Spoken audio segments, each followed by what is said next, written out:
Hey everybody, it's Lisa from Crafting and Cruising here with Rodney and with Romano, my Haitian son who lives in the Dominican Republic, and most of you all have met him before. Please excuse the dogs barking. We are actually in the house tonight, and I've got grandchildren and a daughter that are probably going to be coming in soon and walking right past us, so maybe a little disruption going on, but yeah, it's real life. So when you hop on, let us know that you're here. And if you don't see the live button at the top, then you're watching replay. So please hashtag replay so we can give you a proper welcome. It's a great week, Thanksgiving week, lots to be thankful for. Somebody's on, but I don't know who. So send me a comment, throw up some hearts or something, so maybe it will initiate the comments coming through. Now 2 people are on. Sue, how are you, my friend? Welcome, welcome, welcome. Happy Thanksgiving week. Glad you're here. Hope you're having pretty weather where you are. It's cool here in Middle Tennessee, but we love it. When Romano and I were driving around today, the trees were so beautiful. And this is the last week in November, so this is way, way, way late for us. Usually by now the leaves are pretty well off the trees, and they, all the color is gone. But man, they were so pretty today. I took a picture of a couple of them. One of them, I should have stopped at that first one I showed. Remember that orange one? I should have stopped right then and taken that picture because that was so pretty. Yeah, it was beautiful. So vivid. So, Deborah Jed, my sister, how are you? Welcome, welcome, welcome. So, happy Thanksgiving to everyone. Tell us in the comments where you're going to be on Thanksgiving.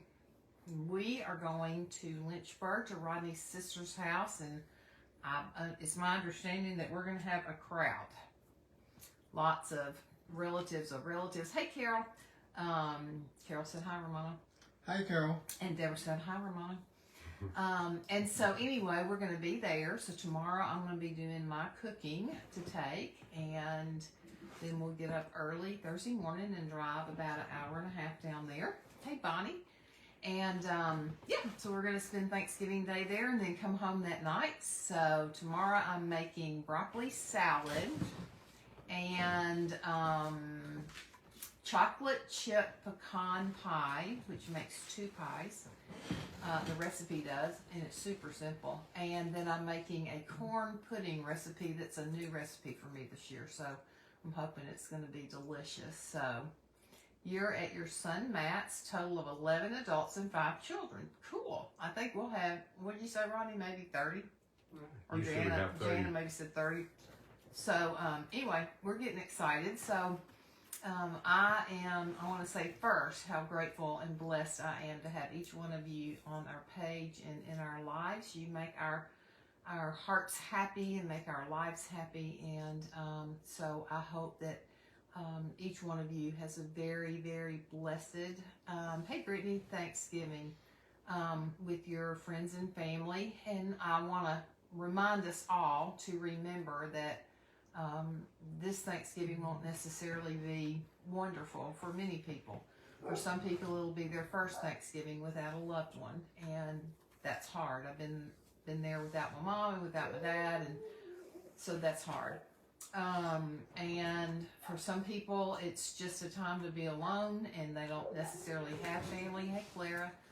And so it's tough. So while we're celebrating and enjoying time with family and friends, let's remember to hold close in our hearts and in our prayers those people who don't have anybody. And if nothing else, maybe somebody that you can just reach out to with the phone call that day and just say, thinking about you and I'm grateful for you or whatever, but some way to bless somebody, because it just, hey Jamie, loneliness is a difficult thing for many people, and so try to reach out and bless somebody.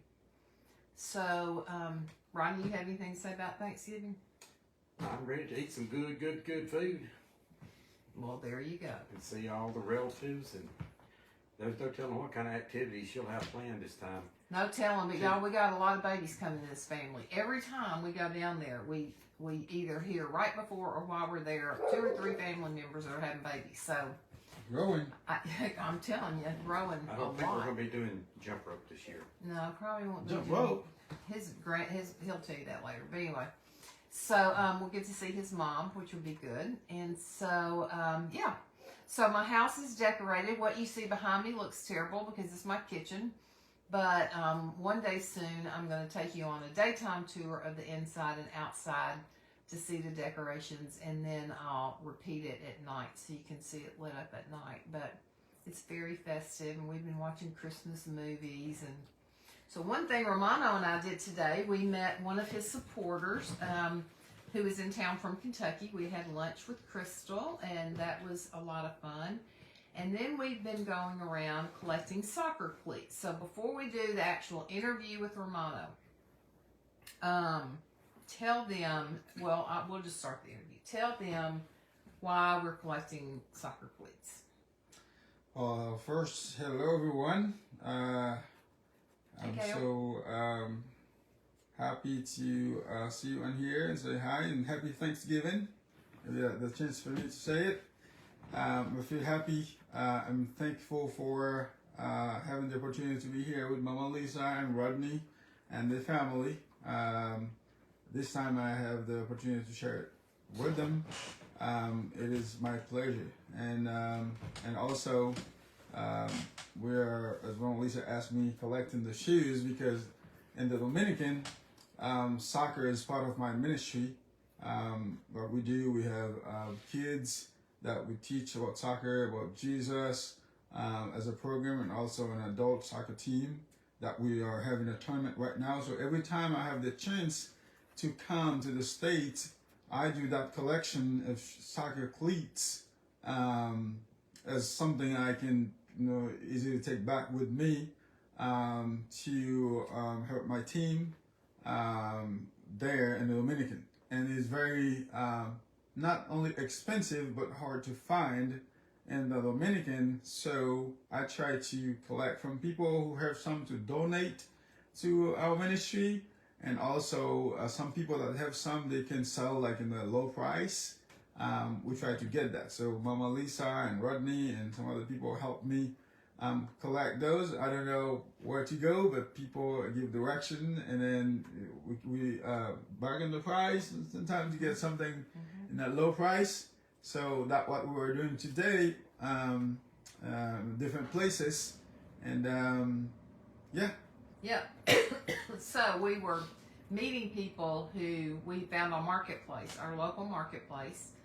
And then we got to spend a lot of time on eBay yesterday, and are having some shipped from different sellers. So what he would like is, and so I'm telling you all this in case you all know of somebody, or if you can put a post on your page. I'm going to put one on my page if you want to share or copy and paste it.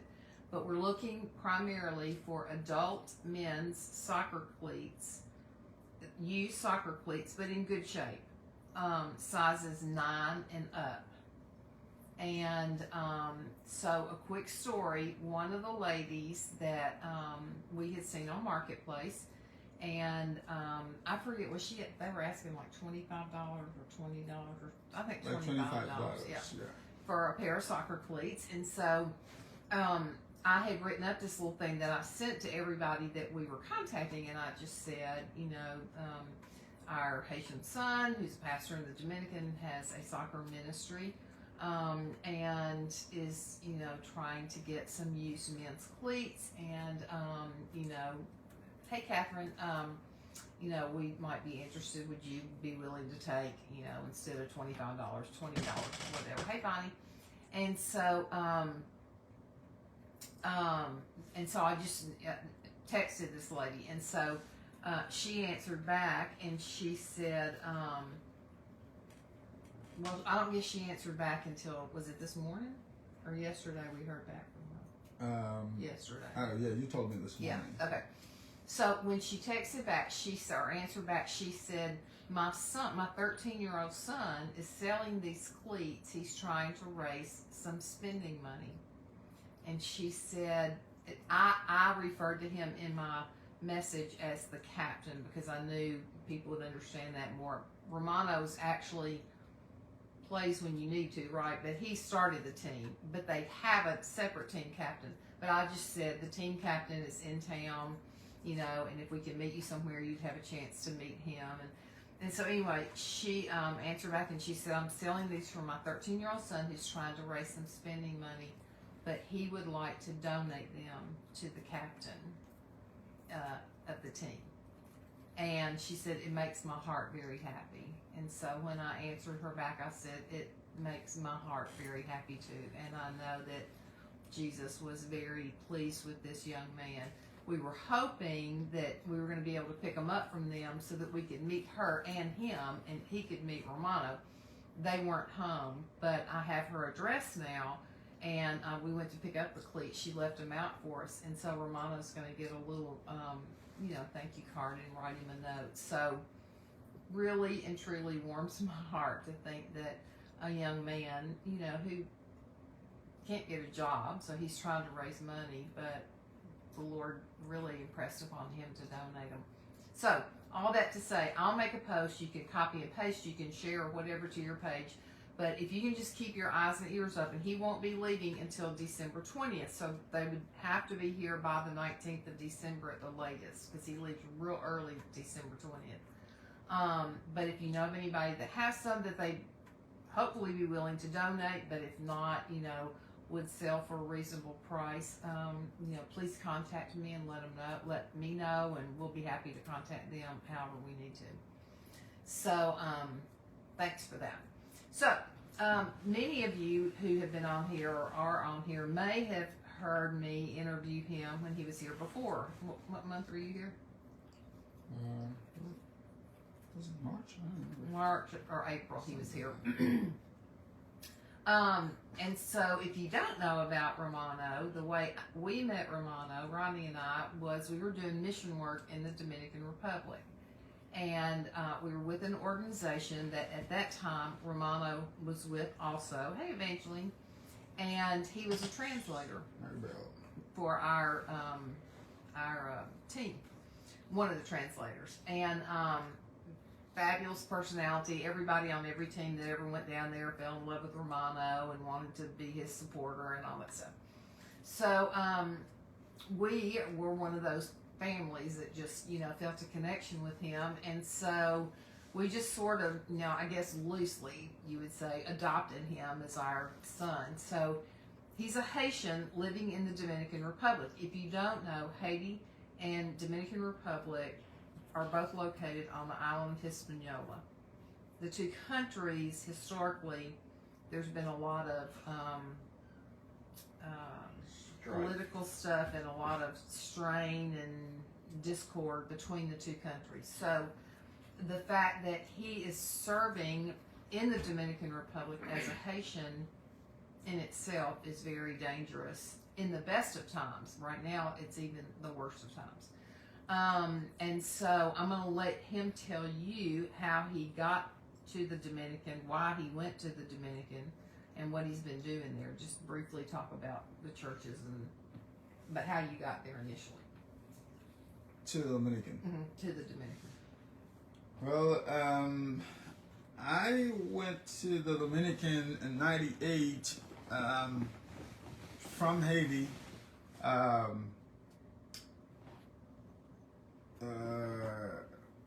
Through the mountain, because I was illegal by then, crossing the border to go to Dominican, since we are on the same island, like Mama Lisa just said. And that was a new experience for me, leaving my country, Haiti, to go to the Dominican and not being able to go freely, like in a regular transportation and everything. So it was experience that I'll never forget. It was not fun, but then when I got there, I didn't know what to expect by then. But when I got there, it was very difficult for me because I spent like 2 days and 2 nights walking to get to the place that I was supposed to go with my cousin. And when I got there, it wasn't very pleasant because he said he had a house for us to stay. When we got there, he didn't have a house, and I have to stay like in the farm, you know, sleeping outside for like 8 months. It was rough. It was very difficult. You know, I was not used to it. I was 17 by then, and it was really hard for me. You know, experienced that. You know. And did you speak any Spanish when you Did got not there? speak the language. I Which did is not the speak language. Spanish. And it was hard to get around, you know, not speaking the language, not knowing where to go, not having a family there, and anything. But, you know, thankfully I met a guy after that. I was a Christian, and he was, there was a lot of abusing by then, because when you don't speak the language and you get to the country and you don't know where to go, you have to serve everyone else, you know, cook for them, and, you know, do things for them, you know, many times, you know, out of your, you know, will, not willing to, but you had to, otherwise you get beat up or stuff like that. So the experience was really hard. But after that, I met like somebody who introduced me to the church I went to, and then he had his farm. I started, you know, doing some work with him, and a Dominican guy, and we built a relationship and met other people, and then from the church, I met a pastor, and then I started going to church, and life was different for me. So through the church, I met people from that ministry that I became to be part of after like a few months, where I met Mama Lisa and Mr. Rodney, and since then we built that, you know, relationship, and I, like she said, I feel, you know, adopted in the family. You know, that's, I know from where I came from, and then coming to know them, you know, it's just a way to learn how God works, you know. And I was there, you know, they would come as missionaries every year through mission trips, and then we would work for the week together, and then, you know, how we build, you know, relationship, and then, you know, until I got the opportunity to come to the States, and this is where I stay.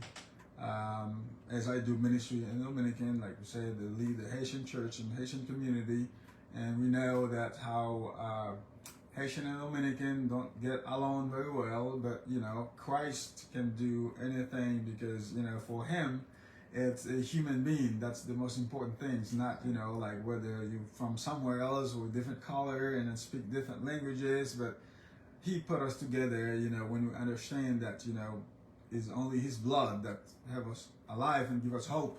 So that's, I try to encourage other people, especially Haitian in the community, that, you know, alone, to know that, you know, Jesus loves them just the same way he loves everybody else, and we all have to come to him because he's the way of salvation. So I do that, you know, leading a church, and also soccer outreach with kids and adults, and then what we have been doing for over 20 years for now.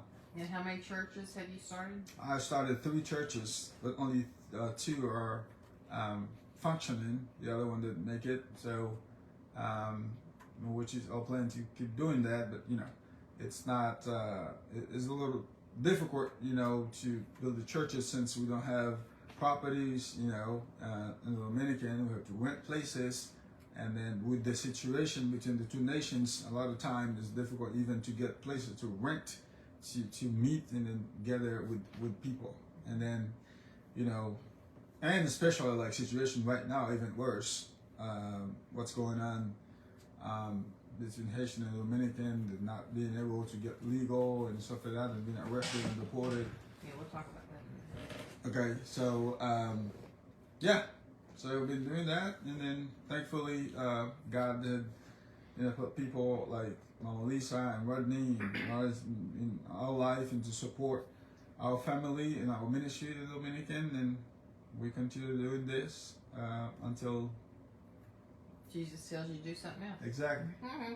So, when you think of church, when we think of church, we think of a building that we go to every week, but we think of, we have a pastor, we may have an associate pastor, we have a youth pastor, children's pastor, pastor of senior adults. I mean, lots of churches have lots of staff, a pianist, an organist, blah, blah, blah, deacons, elders, or whatever. Well, Romano's kind of a one-man show. He does have deacons in his church. But when it comes right down to it, he's it. So when someone gets sick, when someone gets arrested, or whatever they call their pastor, Romano. Also understand that in the Haitian community in the Dominican is very it evolves often because people will work until there's no more work, and then they have to move to another area where they can find work. So it's not like you're necessarily going to be in church forever with the same people.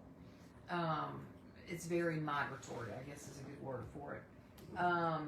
And so he, and understand that the Dominican people as a people group are not against Haitians per se. That's mostly a governmental higher power kind of thing. Haitians are hard workers, very good workers, and they don't have to pay them as much. So it's not that Dominican people as a people group are against Haitians, but because of the state of Haiti right now, then that puts a damper on everybody's ability to move about as freely maybe as they've done in the past in the Dominican. So he can get called in the middle of the night from somebody who's simply been riding their motorcycle, and a policeman pulls them over and says, show me proof of ownership or your motorcycle or whatever. If they don't have it, they'll take them to jail. And then the only way that person can get out is if somebody like Romano will go down there and take the captain a cup of coffee or whatever, may be kind of almost like a bribe, to get him out. So all of his support comes from people here in the States. So he has supporters in Kentucky, Tennessee, Ohio, Florida. Where else? Colorado? Do you have supporters in Colorado? Not anymore. At least 4 states. People in those 4 states who are his supporters monthly, and we funnel our support through a church in Kentucky that's kind of like considered the home church, I guess, for handling his finances. So anyway, that's what he depends on solely. Now, the first many years we knew him, he was single. He just got married 3 years ago. 3, almost 4 years. Yeah, and he's not a teenager, in case y'all hadn't noticed. He got married later in life, and then now they have 2 precious children, a boy and a baby girl. So now he has not just himself to support, but he has a wife and children, and then he has this congregation of people that are constantly needing medical attention, whatever. So Romano has always had a lot more responsibility on his shoulders as a pastor than just preaching. We've been told before in the States by a pastor that we know and love that said it's really hard to find a pastor who is a good preacher and just as good as a shepherd of the flock. In other words, caring for the people. Usually a person is real strong in preaching but not as good on the shepherding, or they're really great shepherds of their flock but their preaching is not maybe top notch. And so Romano has all that responsibility on his shoulders. So we are always open to anyone who wants to become a monthly supporter of his, or who wants to make a one-time donation. He will gladly and lovingly accept it. And if you ever feel led to do that, get in touch with me and I'll tell you how you can go about that process. So he likes to come to the States and be able to go visit his supporters as a way of saying thank you for feeding into my ministry. Here's what's going on in my ministry. Here's what's going on with my family. You know, here's what our needs are. So like he said, he's renting the building, but they have to provide their own chairs, their own keyboard, their own everything. And at any time, the landlord could come in and say, okay, well, I need this space for something else. You're going to have to move. And it's even more difficult now because I'm going to let him catch you up on, I'm sure you've heard in the news about how bad things are in Haiti, and that's been true for a long time. Haiti is a very, very poor, troubled country. But it's worse. And it's worse now for Haitians in the Dominican than it's been in a long, long time. And I'm going to let him explain all that to you so that you can understand the severity of what truly is going on and hear it from somebody who knows and not just what you see on TV. I mean, about the Dominican, what's happening with Haitians in the Dominican, what's happening in Haiti. Yes. So, as many of you may know, because sometimes not everybody watch the news to know what's going on for the world and everything. But in Haiti right now, you know how the country is occupied by gangs and the main cities. So with that, it's kind of like stop everything from functioning normally. It's supposed to be, but as Melissa just said, it has been for that in a long time. But even worse now. I have part of my family living like in Port-au-Prince in Haiti. They can't. My mom right now is in Port-au-Prince, but they can't go out. They can't do business. So because of that, because of the occupation of the gangs, different places, the road, and you have to pay them, to go from places to places. But sometimes they're just shooting. Nobody wants to get out. And also, so I have 3 of my sisters there in that situation, and my mom. So because the government it's so corrupt and it's not functioning as supposed to, so for us like living in Dominican, people feel like threatened for their life, and they go to the Dominican. And in the Dominican, because of that problem, the government cannot function the way they're supposed to, find people to talk to represent them. So they put kind of like a ban. They're not giving like any legalization to any Haitians, like visa, like visa or like a work permit or something like that.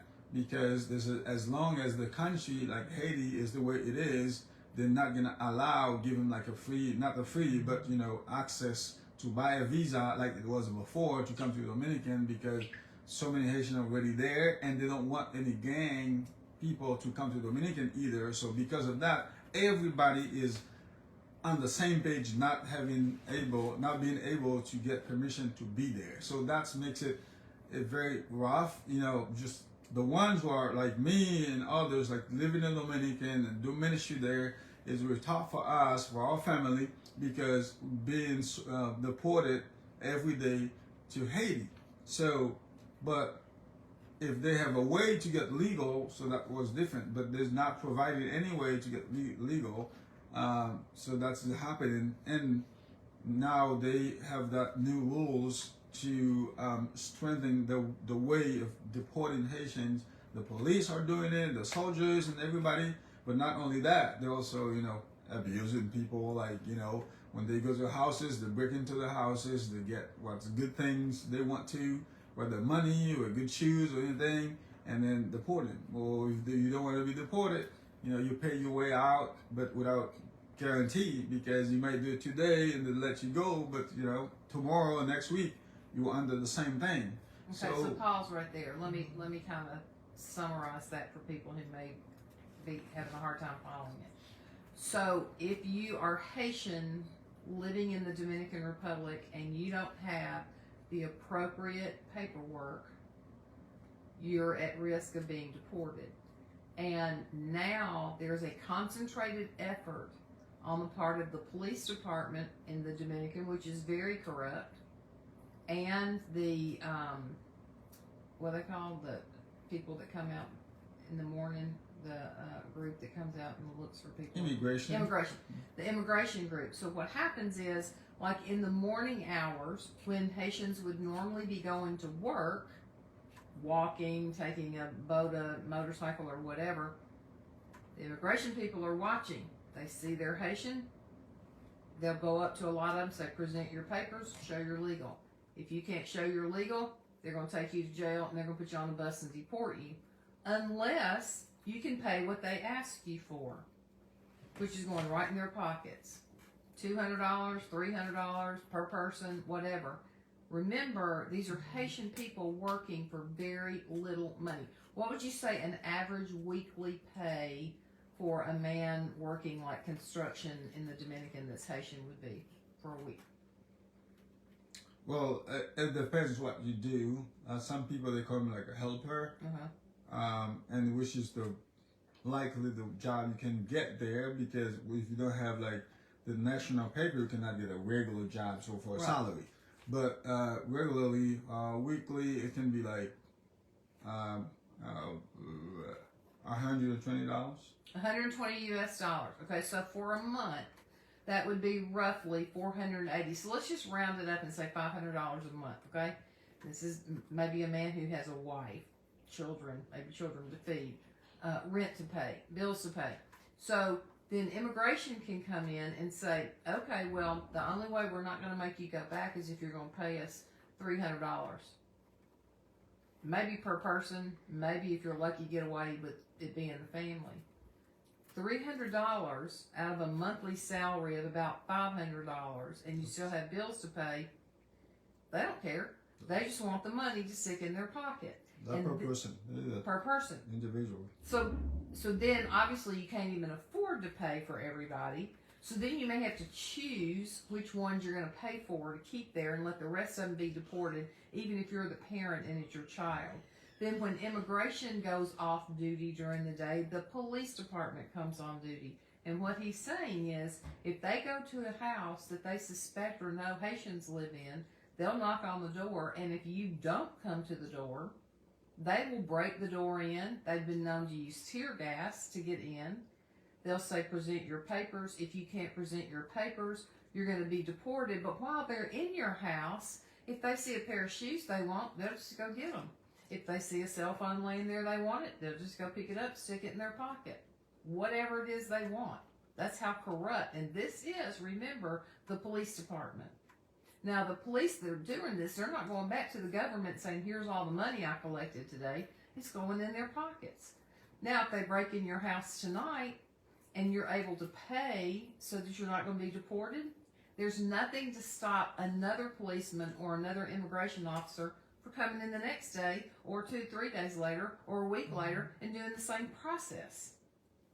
It's a unbelievable racket that's going on in that country, and if you can't produce the papers, you're in trouble.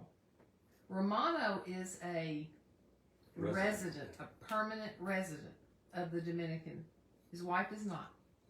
His children have dual citizenship because they were born in Dominican to Haitian parents. He has to be very careful about when his wife goes anywhere, and he has to usually be the one to take her, and they have to do it very secretly. That's awful. That's not a way to live. But even if she wanted to go back to Haiti right now, her life is at risk, even crossing into her home country, because gangs run the entire country of Haiti, right? Pretty much. Yeah. And even around the American embassy, there's a gang living, right? Yeah, there's a gang area. I mean, they control everything. Whatever they say, they're the one. If they say, tell you don't go out, you don't. If you do, you know. You'll probably get killed. Yeah. and they're going to operate some place and stuff. Sometimes they let you know. Don't come out and let them do their thing. So government is weak and the gangs are strong. So.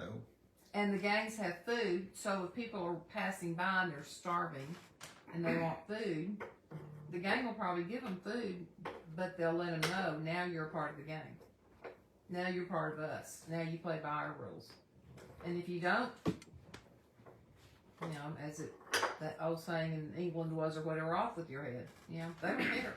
There's also groups from other countries that have come in, like mercenaries, that police officers from places Kenya, in Africa places, that are doing some of the same stuff. that were supposedly brought in to help the situation, and they just joined right in with the rest of the corruption. Yeah, they're not doing anything really. Nothing had changed. Instead, we're getting worse. So Romano, before he came the last time, the night before he came here the last time, got a call from a lady in his church who had two teenage sons, and they had come and gotten them because they didn't have the right paperwork, and had taken them down to the jail. She wanted Romano to help. So Romano went over and stayed at the jail for a long time, waiting on the captain to show up. And the guy that was working in the jail at the time finally said, after several hours, you can go home and go to sleep. I'll be here until 8 o'clock in the morning. Be back here before 8 o'clock, and I'll try to release the boys to you.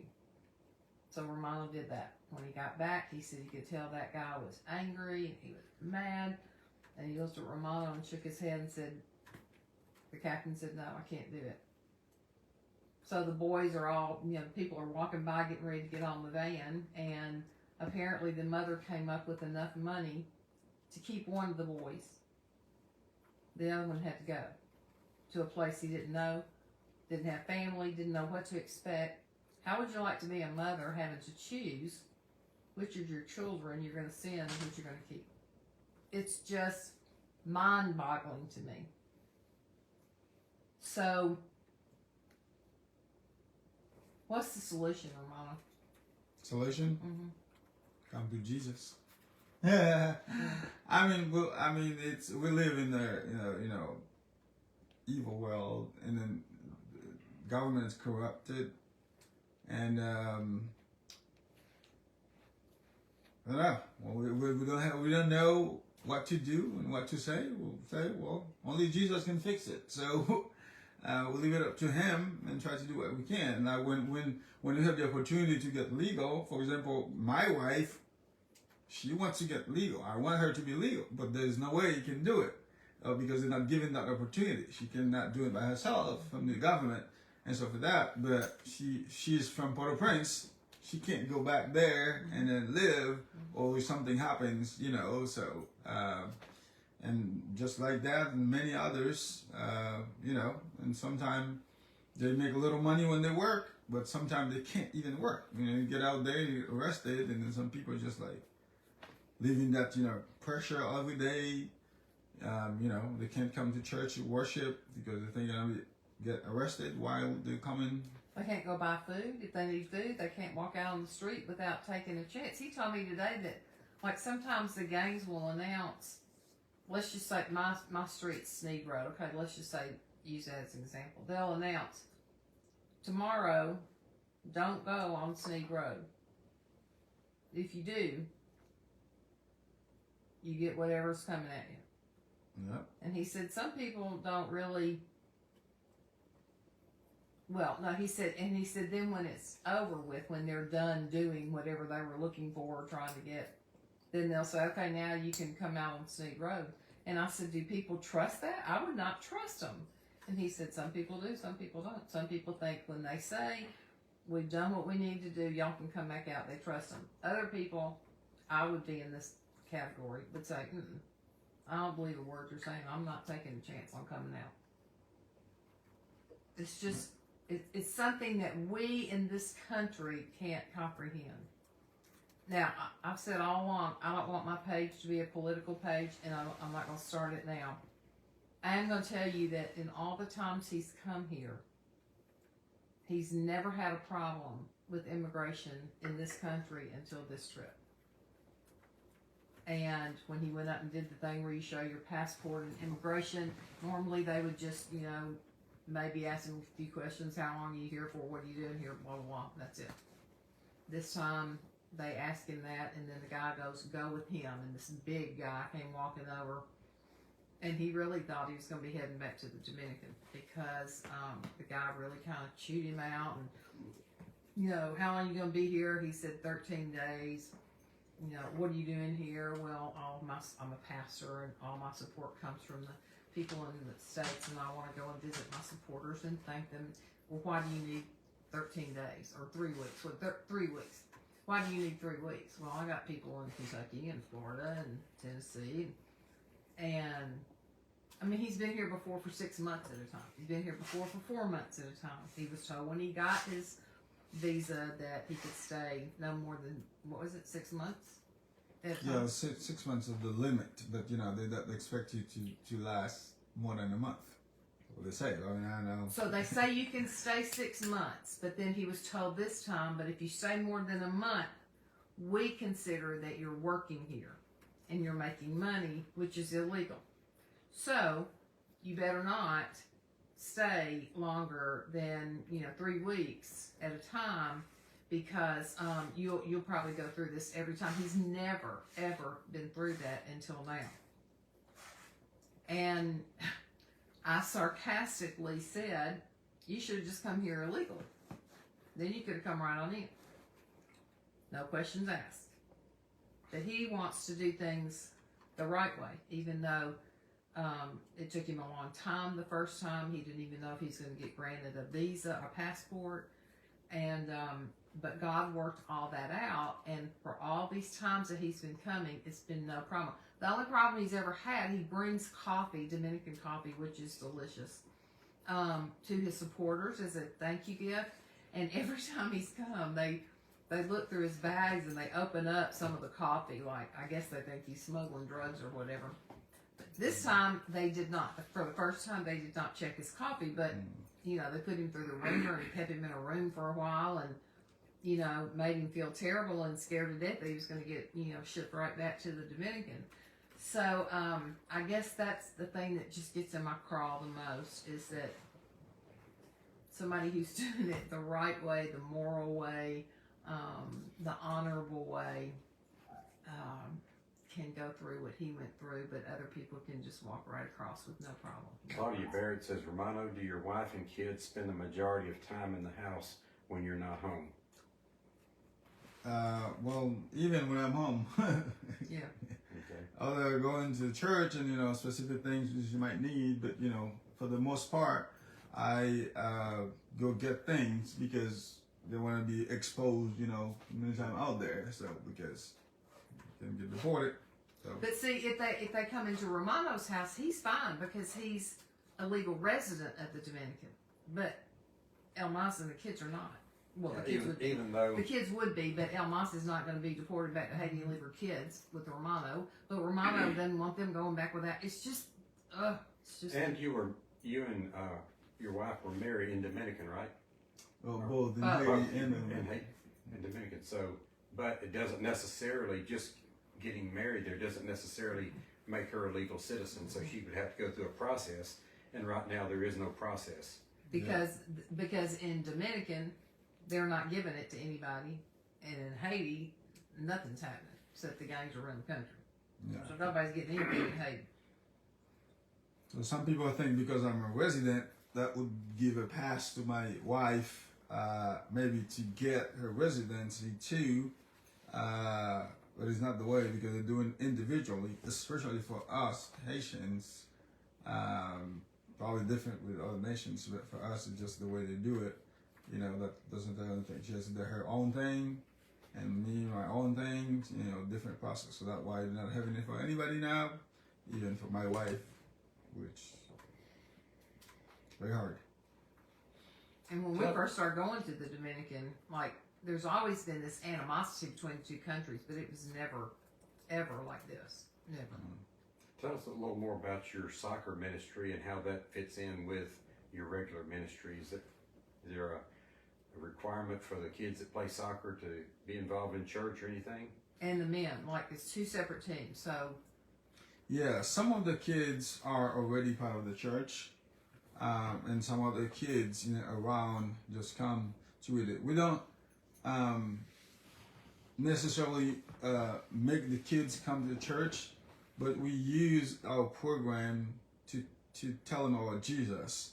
And through the kids also, we meet some parents, we encourage to come to church because, a lot of time, we have the kids, you have the access to the parents, and then we also talk to them, about Jesus and invite them to church, and ultimately hoping that they can be part of the church. The same for the adult team.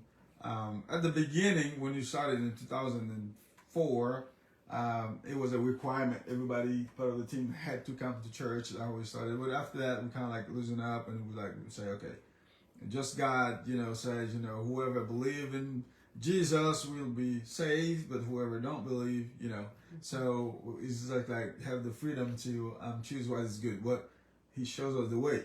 right. So through our soccer, we try to be or to show the way and tell people, we play soccer, but soccer would go away, but Jesus is the one who for eternal life. So if you can commit your life to God through Jesus Christ, that's what you do. So that gives us the opportunity. A lot of people, you invite them to churches that wouldn't come, but they want to be part of the soccer. And when you get the man can get their family involved. So that's why we see it as an access. Another question around here, like if there's churches that have been around for years, people will go there, their kids will go there, the kids will grow up, so you'll have generations of people that go through a church. But with yours being kind of migratory, a lot of people coming and going, and your church is maybe moving from one building to another, do you have any people that have been going there that you're still keeping in contact with from 20 years ago? Yes, I have. In fact, some of them even live in the States. For people who know about Biden programs. He's saying Biden, President Biden programs. Yeah, they call it parole or whatever its name is. People who get confirmed and come to the States, and some of them from our church, and also people go to other places. A lot of them we keep contact with them, but we work with people who are in the community we serve in. Whether they're gonna move, we know that because it's ongoing situation with Haitian. A lot of them come most part for work. So either they don't find work this community, they move to a different one or a different city and stuff like that. So we try to impact their life while they're here, and then when they move to different places, they can hopefully impact other people's life, also sharing the gospel, and then also have a good social life, loving people and not seeing just because we're different language or nation or color or stuff like that, right. But we just Jesus make us together. So soccer is more of a platform for telling them about Jesus, but because soccer is the national sport, I guess, of Haiti, number one of Haiti, yes. Then it's a way for him to get people together who are excited about playing a sport, but they're not just coming to play the sport. They're coming and hearing the gospel, that's the main goal, using soccer as a platform to do that. So how many men are on your men's soccer team? Well, we have we'd say a regular base 18, but sometimes it can be 22, it can be 25, something like that. And it's the same they come and go. Yeah, so right. We have that group of people. Sometimes they move and get new ones. It's. So of the say base of 18, how many of those regularly attend your church?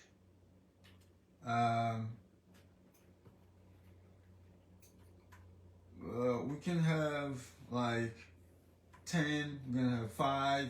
We can have 8, because they're also some of them go to different churches. Yeah. If they live in this community, they come to our church, but if they move to another one because of the job they get or something, go to a different church. Even like on Sunday when we have a game, they can travel and come and play. Right. But they still different places, different churches.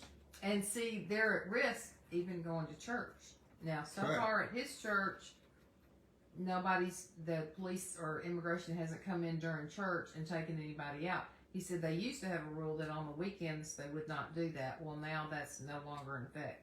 So they have been in some churches, walk in, get people, take them out, deport them.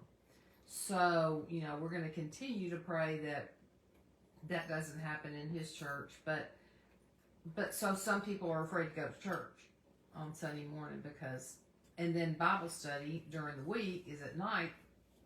And so, that makes it even riskier because it's dark. And also make it like a little, I see someone ask for how many years you've been pastors. So yeah, well, I've been in ministry for 20 years now, since 2004, which is where I started as a soccer team. And then from there, we have like small group of Bible teaching, and then the church came out of it.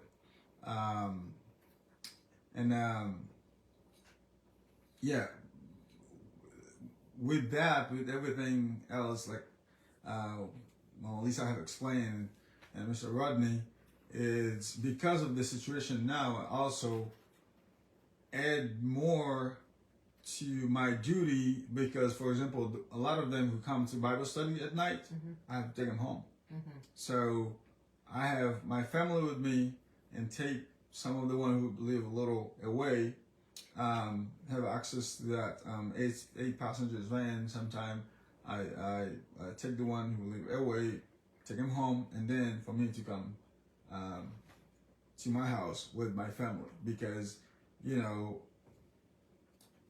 it's complicated and hard, but we have to do it because sometimes it feels worse to hear someone, like it happens like 2 weeks ago. We had Bible study and someone just left Bible study and then called me and said like, look, the police just arrested me, almost getting to my house. So, and then they asking me, they say if I give them $100 they will release me, but I don't have money with me. And I said, okay, that's probably right now can be the best option, because if you go there, they will ask more. And then, of course, it's illegal. They don't do it like openly in front of cameras, or if you're there in the prison, they're going to do that. They just take you and say, I'm going to take you to immigration on the way. And they say, if you have that. Or before you leave immigration, they say, they pretend that, oh, that one's going to leave, and they get the money already and they somehow leave. That's how they do it. So, we try to help them, whether on Sunday morning, or especially, like I said, during prayer service. We have prayer service on Friday night, every Friday night, and Bible study on Wednesday. So just to protect them, sometimes it's just hard, how it is, but we try to do that, take them home, and then I go home, so I'll make sure they get there safe. Otherwise, it's always risky. And to kind of wrap it up, I want to wrap it up on a positive note. God is a redemptive God, and it's God's will that none should perish. God doesn't ever want us to hurt. He doesn't want us to suffer. That's part of sin, our sin nature, and sin coming into the world. But Romano grew up in a family where voodoo was practiced. Witch doctors were used. And I can remember so many times he would say, I've got a brother that's sick, or my sister's really sick, and I'm going to try to go to Haiti and see them. And he would get there, and, they'd be calling the witch doctor in or whatever, and he would talk to his mom and dad and say, witch doctor is not who we need, we need Jesus. And his mom, he always told me, was kind of like, whatever his dad did, she just kind of went along with it. But his dad was like, son, if that's what you want to believe, that's fine. That's not what I believe, And so sometimes they call the witch doctor, and it never works. And so tell him what happened when his parents had never been out of Haiti until his son was born. And he got to bring his parents from Haiti to the Dominican.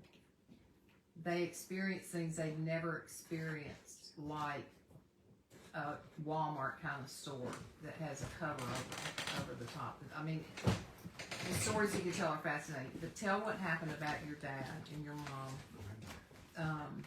and Jesus when they came to the Dominican. Well, since I've been in the Dominican, like going back and forth since 1998, yeah. I always been wanting to take my parents there to visit, but because they had problem with birth certificate, you know, to have a passport done and everything, it took a long while, and then we finally got it, and then they went there for a month to spend a month with me, and my brother also lived there in the Dominican, and they came. Well, they've never seen, you know, a lot of things, you know. Electricity, you know, because they live in the countryside in Haiti, there is no electricity. And even in the cities, you know, it's hard to see it, you know, for a short time when people have it. So when I got there, we go to some places, and I was blessed in all of us because that was that time also they gave their life to Jesus while they were there in our church. After so many years, we're talking about that. It was the best, you know, blessing and gift you know, I could ever gotten from God, you know, when they came, you know, in my life. So we were so happy about it and everything. And then, you know, there are places we go, like one time we go to Walmart, you know, because they're not used to it. And it was at night. And then we got there, and then especially my mom was talking like, oh son, oh, I thought it was already daylight. And I'm like, no, Mom, this is light bulbs, you know, it's like at night, you know, because they know the difference. See, everything clear, you know, like, you know, for them, you know, when it's maybe, depending on the time, 7 o'clock is at night, and then, you know, wait for the next daylight. So that's all they knew. So they would see the lights and so other things. They said, well, okay, it's in the day. But it wasn't so because they never experienced it. It's like a child. I just love it. He said his mom looked up and saw the light bulb and said something about fire. Oh, yeah, that too. Yeah, she would be there. She was like, oh, I said, oh, we're going to turn this light off. She was like, oh, the fire? To turn the fire off? You know, like she calls it the fire. So, yeah, it was it was so funny just because life has been different. But we're blessed to have them there. I mean, you know, my dad passed away 2 months ago, 2.5 or something like that, month ago. Yeah, so we know where he is. Yes, and yes. It's not with the witch doctor or voodoo. Yes. Thank the Lord. So Romano got to experience that in his church with his dad standing and saying, yeah, you know. And I had the privilege to pray for them, you know, to accept Jesus. So it was neat. So cool. So that's the redemption. You know, God brings beauty from ashes, and God has the keys to the kingdom, and He's in control. And so praise God, He brought them to salvation, and before his dad passed. And so anyway. Every time Romano comes, I want him to share his story because we usually have new people that get on. And I think it's important for all of us to realize that what we know about things happening in any part of the country or the world, not just Haiti, basically we know from the news media. And different news media tell different stories and different interpretations and blah, blah. And you don't ever know what you can really believe. It's who you choose to watch and, you know, put your faith in. But to get it from somebody who has lived it and is living it and is going through the day-by-day fear and trepidation of, you know, will this be the day they'll come to my house, you know, and take my wife or whatever. It's just, we have so much to be thankful for, no matter how much we may complain and gripe about stuff going on in our government and in our country. We have so much to be thankful for, and not just at Thanksgiving, but every day. Every day should be Thanksgiving. And, you know, we're coming up on the Christmas season, and, you know, I talk about my decorations and all that. Y'all know I love Christmas. I love decorating. It just makes me happy and brings me so much joy. But when I look around and I see the Christmas decorations, and then I also see my collection of crosses on the wall, every time I look at one of those crosses, I realize that the birth really meant nothing without the cross, which meant death. But death didn't keep Jesus, because he rose again. And he's promised that one day he's coming back to get those of us who are believers for eternity. And so, in spite of how things are in the world, and as depressing as it may be sometimes, those of us who are Christ followers have hope in the Lord always.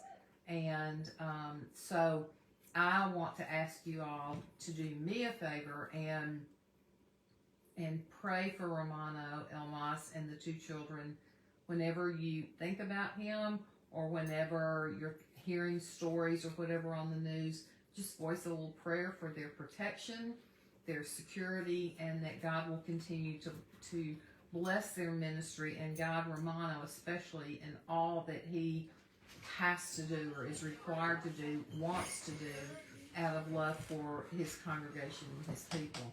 Secondly, you know, if you ever feel led to contribute financially, like I mentioned before, all you have to do is contact me, and I can tell you how to get in touch with the church that we send the money through. So, you know, it's not coming to me, it's going to him. Again, remember soccer cleats, adult men's soccer cleats, if you know of anybody that has any that we could have in our possession here in Tennessee by the 19th of December. And is there anything else you want to? There's one question. Okay. Claudia asked, what kind of job did your dad have, or in the countryside? Agriculture. Just agriculture, work farming? Yes. Okay. Agriculture. That's what I was raised doing, and that's what they did all their life. So. But that's not with any tractors or heavy No, equipment or hands. anything? On the hands with some hooks and shovel, not shovel, machete, and that's the kind of hook you use to clean the farm, and some other equipment, but nothing electrical or anything. Okay. Yeah. So, And only in recent years did his mother and father have any kind of bathroom that Romano built for him. Before that, there was no bathroom. yeah, it's like, in countryside, we just built something they call commode to use, which, can go bad anytime with the rain, or Right. if something happened in the countryside, so we're building it and everything. So, Right. And the other thing that you pray for, which like we're Thanksgiving time to thank God for, and then as part of our ministry, we don't usually do that, this time because Thanksgiving. But when Christmas is approaching, we have a dinner we prepare for our church and the community, like a big dinner for many people who can't have like a meal to share with family. So we do it with church as a family. And we always, ask people to pitch in, buy us like a meal for a family, like a chicken or something with $20 or $25 just for a family you can invite to be part of it. So we do something, for people who can't do it.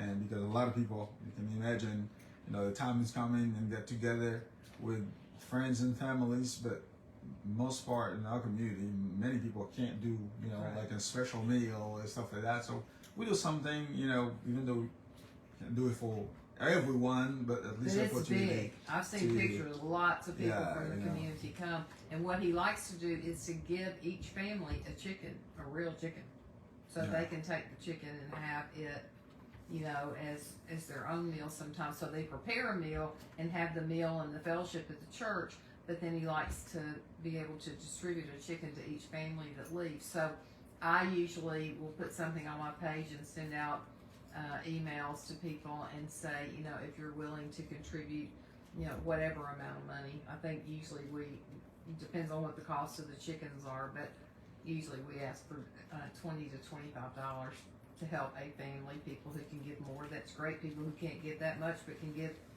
$5, that's great too. And then usually when we do that, we don't run it through the church. I'll usually have people send it to me, and then I Western Union it to him. So we can just do it like in one lump sum, and he can go to Western Union and pick it up. But the monthly support we do through Richland Baptist Church in Morgantown, Kentucky. So yeah, and then prayer always. Welcome. Yes, we always need that. When we can't control it, we just do it up to God, and then we do that through prayers and we always need and everything else. So I want to Thanksgiving time. Thank you for listening to everything I have to say, and thankful for Mama Lisa and Rodney. Thank you so much for the opportunity to let me come and eat your food here, and then spend the time with you guys and Rodney, and for everything to make it easy for me to come. So I'm very thankful for, and thank you for you that listened to whatever we were sharing, and we hope that we continue praying for us, even though we don't know people there. But if some of you decide to pitch in with $1 a month, or $2, or $5, or $20, or $100, or whatever that can be, support in your heart, or support, one time anything, we really thank you for that, and may God continue blessing you, and hope you have a nice Thanksgiving time. But the reason why we're thanking Him is because Jesus made it possible. So we thank God and thank you. May God bless you. And so a trivia question. I know we don't have many people on right now, but a trivia question. Claudia says, Romano, thank you for sharing your time with us. For those who have been on and heard him before, what is the food that he first tried in the States at Cracker Barrel that he fell in love with and couldn't get enough of? Oh, that's too hard, Mama Lisa. No, some of them have heard it when they've been on here. We've talked about it before. I will see if anybody remembers.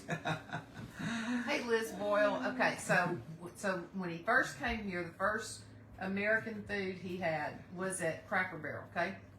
And we got there, and he didn't know what to order. And so they don't have pictures. They have little pictures. And we ate at a restaurant today that didn't have pictures either. And he told Crystal and I, well, y'all are going to have to help me because I depend on pictures and these don't have pictures. But anyway, so he likes, what was the vegetable you got? Today? No, at Cracker Barrel. The vegetable? Yeah. What was the first thing you ordered? Was it okra? No, it wasn't okra. Don't say corner. that. No, don't say that. Oh. But you ate something with that. It wasn't beans. What was I can name everything on their list. Vegetable, because I don't. Beans, corn. Was it carrots? Did you have carrots? Baby carrots. I'm not the vegetable Anyway, person, so I probably you can guess. order like 4 vegetables, okay? If you're just going to get like a vegetable plate. Well, he didn't know what most of them were. Oh, corn. It was corn. So when the lady said, okay, what would you like to eat? He said, corn. And she goes, okay, well, what other 3 do you want? And he kind of looked at me like, what is she talking about? And she goes, with this list of sides, you can get like 3 of them. And he goes, oh, well, he didn't know what they were. So he said, can I just have corn? And she kind of looked at him funny and grinned. She said, well, yeah, you Like can just have corn. corn? Whatever they serve there. I don't think it's usually cream style, is it? Yeah. So anyway, they brought him 4 bowls of that. But the thing that he picked up, that he put in his mouth and ate, and I mean like ate the whole basket, and then we asked for more, was cornbread. Y'all, he is a cornbread lover. Oh yeah, I like that. Until today, if I go there, that's for sure I'm gonna get some cornbread. because that's easier, it's a safe way for me to go. I can see it, and you know, like I'm going for this one. So his meal at Cracker Barrel is probably always going to be corn, 4 bowls, and cornbread. I can do that. I have juice and cornbread. Anyway, so, okay, you guys, I love you, and I so appreciate you being here. Do me a favor, if you will, and maybe share this video out on your page and invite people to come and just see and hear firsthand what's going on in the Dominican and Haiti, and that would help spread the word about Romano's ministry and get even more prayer going up for his ministry. So I hope every single one of you, whether you're watching live or on the replay, have the most blessed Thanksgiving you've ever had. And if you don't have somewhere to go on Thanksgiving and you're going to be alone, I want you to know that I care about you and I love you, and I will be praying for those who don't have anybody. And I want you to remember, because I haven't said this in a long time, but you're always free to email us at craftandcruise@gmail.com. Spell out the word "and." It's not crafting and cruising, it's craftandcruise@gmail.com. You can personal message, prayer requests, anything. If you just need somebody to listen or talk to, Ronnie and I are always available. So we want you to know how much we love and appreciate you, and hope that you can find a lot of joy and peace during this holiday season. Ronnie, you got anything you want to say? Amen. Okay, you guys, we're going to let you go. Go out and bless someone and be blessed. Talk to you later. Bye.